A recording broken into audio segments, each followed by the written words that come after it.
Jadi tatkala pemimpin kita itu melakukan kesalahan, kita sebenarnya memiliki kewajiban untuk menasihatinya. Akan tetapi caranya, dengan caranya bukan kita diam, sudah enggak, kita harus menasihati. Nabi SAW mengatakan, siapa yang ingin menasihati penguasa, menasihati pemimpin, maka janganlah dia. Podcast Surabaya Mengaji.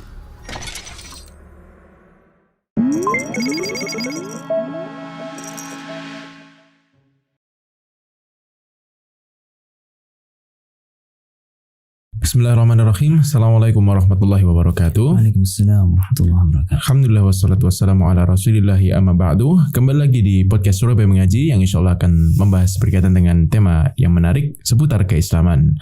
Bersama kita Ustadz Fajar Hafizahullah Ta'ala. Kita sapa terlebih dulu beliau. Assalamualaikum Ustadz. Waalaikumsalam warahmatullahi wabarakatuh. Insya Allah. Gimana kabarnya Ustadz? Alhamdulillah. Sehat. Bagaimana sehat ya? Sehat Ustadz. Alhamdulillah. Semoga demikian seterusnya. Amin. Masya Allah. Dengar-dengar Ustadz, ada seorang tokoh yang terkenal Ustadz ya, tokoh politik yang sedang terjerembab di dalam kasus mungkin kalau kita mengomentari pemimpin Ustadz ya, sehingga ada hukuman yang harus dia jalani. Nah, berkaitan dengan hal ini Ustadz, di dalam Islam itu bagaimana Ustadz dalam kita untuk mungkin mengutarakan aspirasi kita agar didengarkan oleh pemimpin, bahkan mungkin kalau kita ngomong simpelnya mencaci pemerintah Ustadz. Nah, silakan Ustadz. Bismillah, alhamdulillah, salatu wassalamu ala rasulillah wa ala alihi wa sahbihi wa man wala, amma ba'd. Mencela pemerintah ini adalah manhajnya orang-orang Khawarij. Itu orang sebuah sekte yang mana mereka memiliki pemahaman bahwasanya pelaku dosa besar itu kekal di neraka. Sehingga tatkala pemerintah itu melakukan suatu kesalahan dan itu dianggap dosa besar, maka mereka itu sukanya mencela, bahkan sampai menumpahkan darahnya, atau mungkin yang namanya buhot, menggulingkan pemerintah, kudeta. Nah, ini manhajnya orang-orang Khawarij. Nah, suatu ketika diriwayatkan oleh dari Abu Bakrah, bukan Abu Bakar ya, Abu Bakrah, seorang sahabat. Tatkala Ibnu Amir itu khutbah di mimbar dan beliau memakai pakaian yang tipis. Kemudian ada seorang Abu Bilal mengatakan, "Unzuru ila amirina yalbasu libasal fusaq." Lihatlah kepada pemimpin kita, ya, khutbah pakai baju yang tipis. Nah, mereka dia mengatakan yalbisu libasal fusaq. Mereka memakai pakaiannya orang-orang yang fasik. Ini pemerintah pakai baju tipis dikatakan memakai pakaiannya orang-orang yang fasik. Nah, dan memang seperti itu orang-orang Khawarij. Seperti itu mereka. Ada kesalahan sedikit langsung disikat. Seperti itu. Kemudian Abu Bakrah mengatakan, "Uskut, diam kau." Ya. Fa ini sami'tu Rasulullah sallallahu alaihi wasallam. Sesungguhnya aku mendengar Rasul sallallahu alaihi wasallam, "Man ahana sultanallahi fil ard, ahanahu Allah." Siapa yang menghina sultannya Allah, ya, pemimpin yang Allah pilih untuk di bumi, ahanahu Allah, maka Allah akan hinakan dia. Ya, benar. Ya, dia menghina pemerintah, kemudian dipenjara misalnya. Itu berarti Allah menghinakan dia. Nah, ya, jadi kita tidak boleh. Kemudian apa tugas kita? Tugas kita apa? Yaitu mendoakan kebaikan. Tatkala kita mencela pemerintah, yang pertama coba kita bayangkan, kalau kita mencela pemerintah, apakah pemerintah bisa berubah dengan celaan kita? Belum tentu. Enggak mungkin, enggak bisa berubah. Justru malah tambah marah, tambah nemen mungkin, kan gitu ya. Nah, kemudian yang kedua, ya, kalau kita doakan kebaikan untuk pemerintah kita, ya Allah, Allahumma aslih wulata amrina, ya Allah, perbaiki pemimpin kami, kan gitu. Sekarang saya tanya, kita mendapatkan dua kemungkinan. Kemungkinan yang pertama, Allah ijabahi doa kita dan Allah rubah dia menjadi orang yang baik, lebih baik. Nah, kan gitu ya. Kalau seandainya Allah belum ijabahi itu, Allah belum ijabahi menjadi pemimpin yang baik misalkan, kita mendapatkan pahala. Karena berdoa sejatinya apa? Ibadah. Doa wal ibadah. Doa itu ibadah. Kita berdoa kepada Allah sudah mendapatkan pahala, kan gitu. Berhubung diijabahi, ya itu yang kita inginkan. Kalau misalkan Allah Subhanahu wa taala belum kabulkan pemimpin kita menjadi pemimpin yang baik, ya, kita sudah dapat pahala. Kalau kita mencela, Apa yang kita dapat? Dosa. Justru dosa. Allah mengatakan dalam surat Al-Hujurat, ya ayyuhalladzina amanu la yaskhar qaumun min qaumin asa ayyakunu khairum minhum. Wahai orang-orang yang beriman, janganlah kalian itu mencela kaum yang lain. Ya, janganlah seseorang itu mencela kaum yang lain. Bisa jadi kaum tersebut lebih baik daripada kalian, daripada mereka maksudnya. Nah, ini jadi mencela itu bukan manhajnya siapa? Orang yang beriman atau ahlu sunnah wal jamaah. Ya, jadi tidak boleh kita mencela sesama muslim aja tidak boleh. Bagaimana mencela pemimpin yang muslim lagi kan itu. Double. Nah, ya, tapi Allah alam jadi tidak boleh. Allah alam. Lalu berkaitan dengan menyampaikan aspirasi Ustaz. Itu tapi apakah boleh dalam Islam Ustaz untuk menyampaikan aspirasi mungkin agar pemimpin kita mengetahuinya? Itu apakah boleh atau tidak Ustaz? Nah, Nabi SAW mengatakan ad-dinu nasihah. Agama itu adalah nasihat. Liman ya Rasulullah? Untuk siapa? Lillahi wa li rasulihi wa li a'immatil muslimin wan nasi ajmain. Kama qala alaihi salatu wasallam, itu nasihat untuk Allah, nasihat untuk Rasul, nasihat untuk pemimpin kaum muslimin, dan nasihat untuk seluruh manusia. Nah, jadi tatkala pemimpin kita itu melakukan kesalahan, ya kita sebenarnya memiliki kewajiban untuk menasihatinya. Akan tetapi, ya caranya. Nah, berikan caranya, bukan kita diam, sudah enggak. Kita harus menasihati. Yang pertama caranya. Nabi SAW mengatakan, man arada an yansaha lidhi sultan, fala yubdihi alaniyah. Siapa yang ingin menasihati penguasa, menasihati pemimpin, maka janganlah dia terang-terangan di muka umum. Ya, kemudian beliau mengatakan, ya, walakin liyakhudha biyadihi fayakhlu bihi. Maka hendaklah dia itu mengambil tangannya. Maksudnya dikeret monggo. Kemudian berdua khalwat bersama dia. Ya. Kemudian sampaikan nasihat. Fa in qubila fadak. Apabila diterima nasihatnya, itu yang kita inginkan. Ya, fa illam yuqbal. Apabila tidak diterima, ya, Nabi SAW mengatakan faqad addal ladzi alaihi. Sungguh kita telah melaksanakan kewajiban kita, yaitu apa? Menasihati. Ya kan? Terus kemudian bagi siapa yang enggak mampu untuk menasihati? Seperti kita siapa ini? Dikenal aja enggak kan itu? Ya. Apa kewajiban kita? Ya, kalau melihat kekurangan pemimpinnya, kita mendoakan, kita mengingkari itu adalah kemaksiatan, kemudian kita mendoakan kebaikan. Kan itu. Nah, kemudian ya Allah Subhanahu wa taala mengatakan fattaqullaha mastata'tum. Bertakwalah kalian kepada Allah semampu kalian. Kita mampu enggak menasihati beliau? Enggak mampu misalnya. Ya sudah, kita kalau misalkan itu kesalahan, kita ingkari bahwa itu adalah kesalahan dan kita doakan agar beliau dibimbing oleh Allah Subhanahu wa taala menjadi yang lebih baik. Ya. Jadi tidak serta salah, celah, sikat. Wah, ini repot. Ya. Kalau seperti ini, Pak, pemimpin kita cuma satu kan itu. Sedangkan otak dia ada akal seseorang itu banyak. Bayangkan berapa ratus juta ini Indonesia ini. Kalau semua beda-beda, bagaimana mewujudkannya? Ya bingung, Pak. Ya, bingung kan gitu. Oleh karenanya, ya kita sebagai seorang Muslim, ya sebagai orang yang beriman, ya hendaklah kita jangan sampai mencela mereka. Ya, justru kita mendoakan. Kalau saya pernah mendengar Syekh Bandar Balila, Imam Masjidil Haram, tatkala beliau itu sholat tarawih, beliau berdoa sepertinya, Allahumma aslih walata amrina bitaufiqik wa ayyidhu bita'yidik.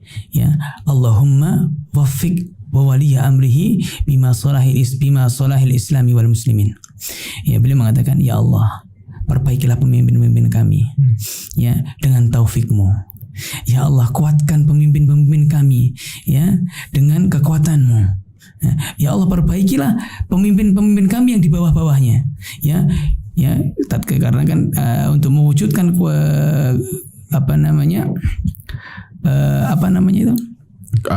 mungkin kepemimpinan yang baik. Nah, untuk mewujudkan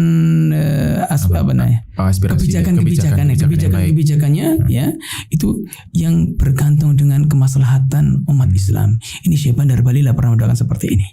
Waktu di bulan Ramadan, kunut itu. Ya, kan di Ramadan itu kan di Masjidil Haram kunut terus selama 30 hari kan itu. Nah, beliau mendoakan seperti ini. Ini patut kita contoh, ya. Ya, kita contoh. Ya, kita doakan pemimpin kita. Jadi jangan kita, ya bukan berarti kita nggak boleh menasihati, boleh. Ya, akan tetapi cara kita bisa nggak nasihati gitu loh. Sampai nggak nasihati kita. Kalau misalkan di sekarang ini ya, pemimpin kita memiliki medsos, ya kita misalkan Twitter, ya kita japri. Apa namanya kalau Twitter itu? Ya, direct message ya, itulah DM, di DM ya. Kita DM kan seperti itu ya, yang jangan sampai di situ kita orang tuh melihat semuanya. Kita kirim pesan pribadi, dibaca, alhamdulillah. Tidak dibaca ya sudah, kita sudah menyampaikan kan seperti itu. Nah, Allahu a'lam. Masya Allah. Nah, tapi problemnya Ustaz, banyak dari kita yang tidak mendoakan ya, atau mungkin jarang mendoakan, atau mungkin bahkan meninggalkannya. Lebih memilih untuk turun ke jalan, demo, menyampaikan aspirasi, sampai menutup jalan kaum muslimin di depan kantor sampai macet dan sebagainya, yang memudaratkan banyak hal intinya. Gimana Ustaz untuk mereka nasihatnya? Yang pertama, demo itu produknya siapa? Siapa yang pertama kali melakukan demo? Orang kafir, orang Khawarij, yaitu pada tatkala membunuh Utsman bin Affan. Oh iya. Nah, tatkala membunuh Utsman bin Affan. Nah, apakah mereka yang akan kita tiru? Bukan. Kan seperti itu kan? Yeah. Nah, kemudian yang kedua, tatkala jihad. Tatkala jihad, perang kaum muslimin, perang itu Nabi mewasiatkan, ya, man dayyaqa manzilan au waqata'u tariqan au adza mu'minan fala jihadalah. Hadis ini diriwayatkan oleh Imam Abu Dawud. Siapa yang mempersempit tempat tinggal seseorang, ya, dan siapa yang memutus jalan, ya, kata ya, di dalam kitab Aunul Ma'bud, maksud memutus jalan adalah tadyiqihi, menyempit-nyempitkan, ya, dan menyakiti siapa yang menyakiti orang beriman. Tatkala jihad loh ya, fala jihadalah, bagi dia tidak ada jihad, ya, bagi dia tidak ada jihad. Ini jihad. Perang syar'i. Nah ini jihad atau bukan? Bukan Ustaz. Bukan kan? Iya. Dikatakan jihad bukan, mempersempit. Ya sebagaimana kita ya kan. Tatkala kita gini aja. Coba semua orang coba kita rasakan di hati. Tatkala kita ingin berjalan atau menuju suatu tempat, kemudian tiba-tiba di jalan tersebut ada orang hajatan, ditutup jalannya. Gimana perasaan kita? Ya udah cekot-cekot. Ya otomatis gerundelnya kan gitu ya. Sama tatkala demo yang menutup jalan. Misalkan ada orang mau terburu-buru jadi macet gara-gara ini. Apalagi jalannya cuma itu. Kan itu. Terus lagi yang kedua, campur baur antara laki-laki dan perempuan. Ini enggak boleh. Gitu. Yang ketiga, yang dicontoh itu loh. Ya, seperti siapa yang dicontoh? Orang-orang yang menyimpang. Ya, orang-orang Khawarij yang kata Nabi sallallahu alaihi wasallam, mereka itu hum kilabun nar. Mereka itu, maaf agak kasar bahasa Nabi, anjing-anjingnya neraka yang dicontoh. Ya, saya enggak mengatakan yang demo itu anjing-anjing neraka, tidak. Tapi yang dicontoh, ya, itu orang-orang Khawarij, yaitu apa? Anjing-anjing neraka yang dicontoh.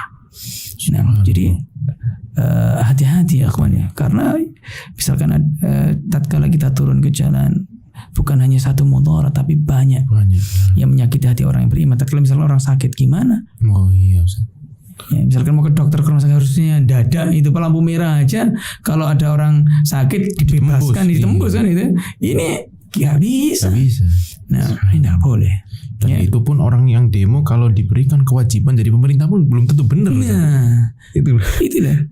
Ya. Jadi penguasa itu kan juga mikir maslahat umat, nggak cuma diri sendiri. Mikirnya Masya Allah juga bisa jadi sampai mungkin bisa jadi nggak bisa tidur kan gitu ya. Nah, pemimpin itu berat dan bertanggung jawabannya berat di sisi Allah. Ya, kullukum ra'in wa kullukum mas'ulun an ra'iyati. Setiap kalian itu adalah pemimpin dan kalian akan ditanya tentang apa yang kalian pimpin. Semakin banyak yang kita pimpin, semakin berat hisab kita. Kan gitu ya. Nah, tugas kita apa? Sekali lagi, kita menasihati kalau kita mampu, kalau nggak mampu ya kita doakan. Itu tugas kita, Mas. Bukan kita orang ini nggak gerak murjiah, ya bukan.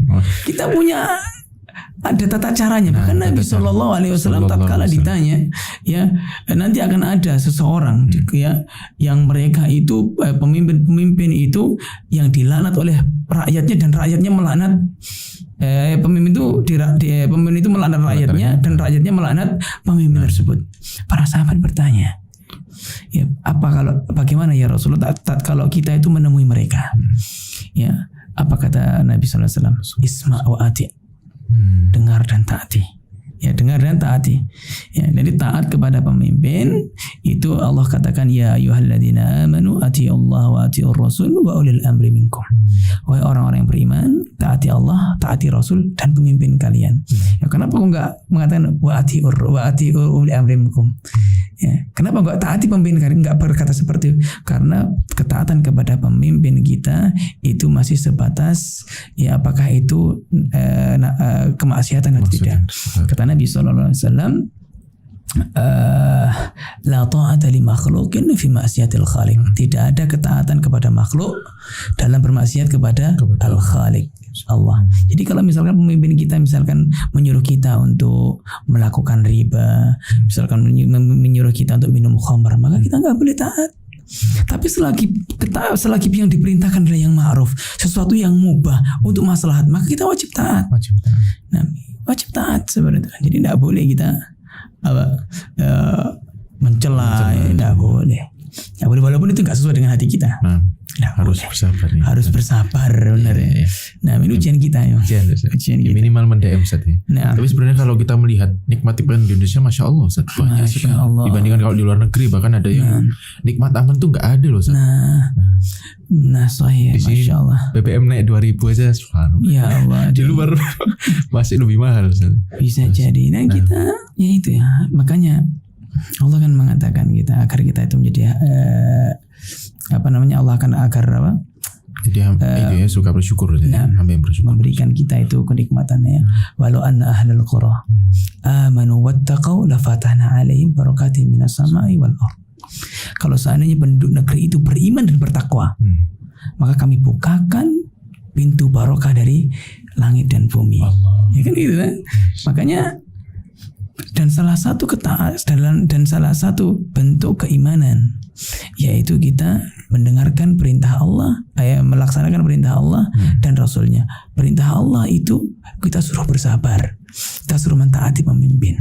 Ya, maka ini bagian dari keimanan. Makanya Syekh Shalih Fauzan menjadikan tolak ukur manhaj Ahlussunnah diantaranya adalah tidak mencela pemimpin secara terang-terangan. Nah, Allah a'lam. Jazakumullah khairan Ustaz atas penjelasannya, semoga bermanfaat bagi rekan-rekan sekalian. Taib. Sampai jumpa di podcast Surabaya Mengaji berikutnya. Assalamualaikum warahmatullahi wabarakatuh.